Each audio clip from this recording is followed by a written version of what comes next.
साई राम साई राम। और एक दीदी छोटी छोटी एक एक्सपीरियंस है बाबा की, जो कि मैं सबके साथ शेयर करना चाहती हूँ। छोटी छोटी एक्सपीरियंस है। एक्चुअली ये हुआ था कि मैं जिस गांव में रहती हूँ वहाँ पे मतलब साईं मंदिर बहुत डिस्टेंस पे है, तो मैं नहीं रोज़ जा पाती। कि जैसे कि पहले जाती थी तो मतलब मैं अलग शहर पे थी, तो अभी गांव पे आई हूँ तो मैं नहीं जा पाती तो हर रोज़ मंदिर। तो अगले गुरुवार के दिन लास्ट गुरुवार जो गया, तो उसी टाइम क्या हुआ कि मैं ना गई थी एक सिटी पे गई थी।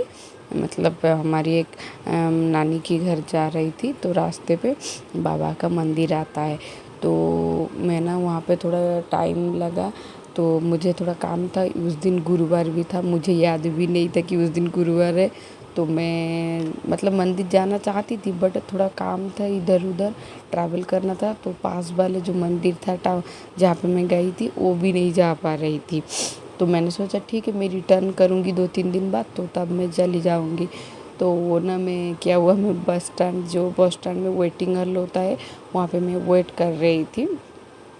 सुबह पहुंच के दूसरा बस के लिए वेट कर रही थी। तो बस स्टैंड के पास एक न्यू साई टेम्पल हुआ है, तो मेरा माइंड से ना वो मतलब चला, मतलब याद ही नहीं था कि पास में एक साई मंदिर है जहाँ जो वहाँ मैं जा सकती हूँ। तो वो चीज़ है कि मैं भूल ही गई थी पास में मंदिर है। तो मैं ना ऐसे वेटिंग हॉल पे बैठी थी। तो मैं ना वेटिंग हॉल पे बैठी थी, मेरा ना अचानक से नज़र पड़ा कि बाबा का मंदिर का वो कलश दिख रहा था। मैंने बोला हे हाय, मैं कितना गधी हूँ, पास में ही बाबा का मंदिर है। मैं सोच रही थी मैं जब जाऊँगी दूसरे वाले साईं मंदिर होके जाऊँगी, जो मेरी मतलब होता है ना, जो पहली वाली मंदिर है जहाँ से बाबा से हमारी मुलाकात पहचान बढ़ती, वो एक मेरे पर्सनल में मतलब साईं बाबा की मंदिर जो मेरे बहुत दिल की करीब है। तो फिर मैं देखी कि ये वाला तो मंदिर पास में ही है, मैं कितनी गधी हूँ।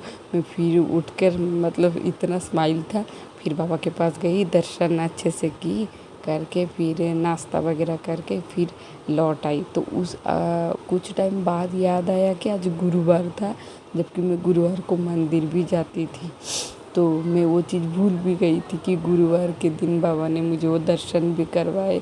तो वो होता है कि मन में हम जो सोचे उससे पहले बाबा हमारे लिए रेडी करके रख देते हैं, बट हमें बहुत बाद में पता चलता है, जब कि रियलाइज तब तक वो टाइम ही ख़त्म हो चुका होता है।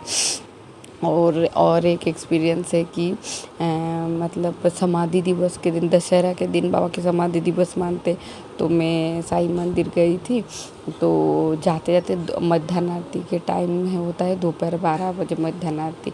तो मध्याह्न आरती के वक्त ना मैं जब पहुंची मंदिर, तो तब ना फिर मैं जब मंदिर गई दशहरा के दिन, फिर वहाँ पे ना पंडित जी दरवाज़ा लगाने वाले थे, मध्याह्न आरती का टाइम होने वाला था मतलब 12 बजे दोपहर को।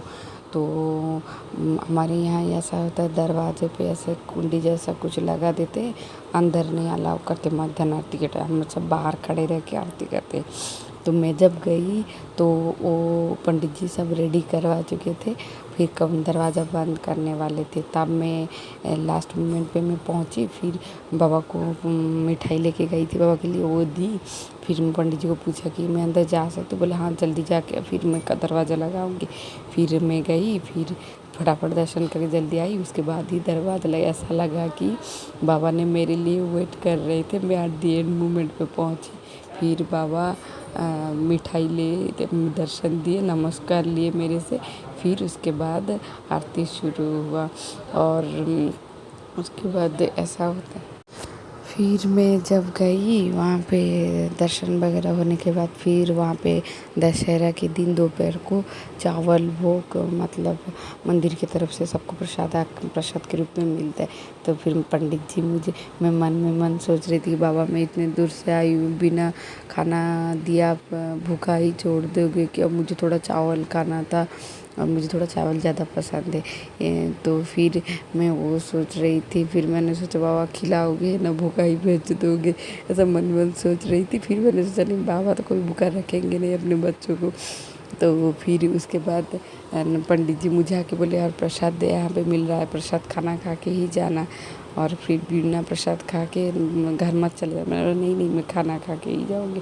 फिर प्रसाद वगैरह ली, बाबा से मिठाई खाई, उसके बाद अच्छे से दर्शन की। फिर वहाँ पे यज्ञ हो रहा था, वहाँ पे आहुति चढ़ाते ना, जो मंत्र का बोलते पंडित जी। फिर जो होता है आहुति देते, मुझे पता नहीं आप समझ पा रहे हो या नहीं मैं क्या बोलना चाह रही हूँ। तो यज्ञ पे आहुति देते मंत्र बोल के, वो वाला भी मैंने की।